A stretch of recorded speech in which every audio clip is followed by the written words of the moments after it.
Hey everyone, welcome back to the channel. Today, we're diving into some major Hollywood drama that's heating up the courts. Actress Blake Lively is fighting back against a massive $400 million defamation lawsuit from her It Ends With Us co-star and director Justin Baldoni. This clash has been brewing for months, and it's getting messy. Let's break it down.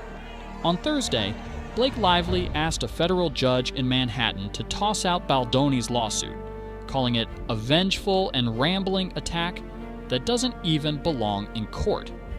She says this is Baldoni trying to hit back after she went public about alleged sexual harassment and retaliation during the filming of their 2024 movie, It Ends With Us.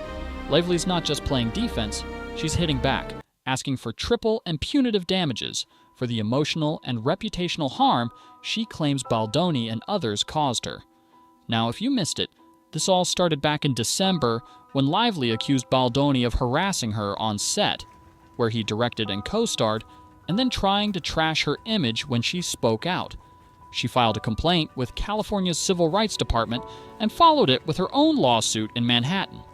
Baldoni fired back with his $400 million countersuit, dragging in Lively's husband Ryan Reynolds, their publicist, the New York Times, and more, claiming they cooked up a smear campaign to extort him.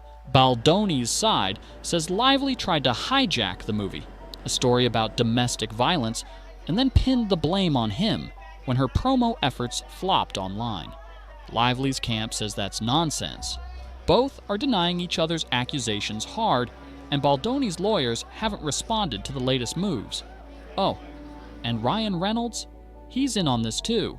He's asking the judge to ditch Baldoni's suit, saying calling him a predator twice was just his honest opinion, not defamation. Reynolds doubles down, saying he truly believes it, and that's his free speech. Here's Blake Lively herself talking about the film last year. There was a responsibility to get this story right because of two reasons. Because of the topics that it covers, but also because it had such a passionate fan base. And I love passion. I see passion as opportunity, and I also take that as a great responsibility. But the thing that I think is beautiful about this film that separates it is it's not a story about domestic violence. It's a woman's story about her life. And she's a woman of multitudes, and she's not defined by any man in her life. Anything any man did to her in her past or in her present, she is defined by who she is. Baldoni, though, had his own vision. Check out what he said about making the movie.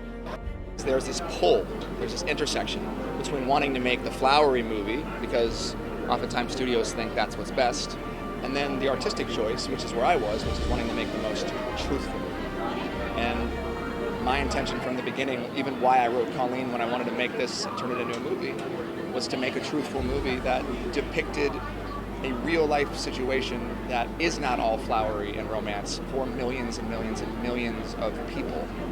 The New York Times got roped in too after publishing a big December 2024 piece titled "We Can Bury Anyone" inside a Hollywood smear machine.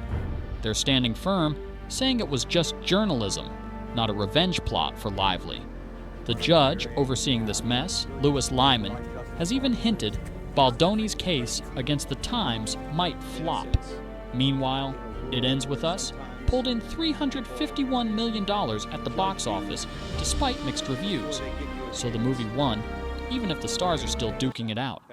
This legal showdown's set for trial in March 2026, so we've got a while to watch it unfold. Who's in the right here, Lively or Baldoni? Drop your take in the comments, and don't forget to like and subscribe for more Hollywood scoops. See you next time.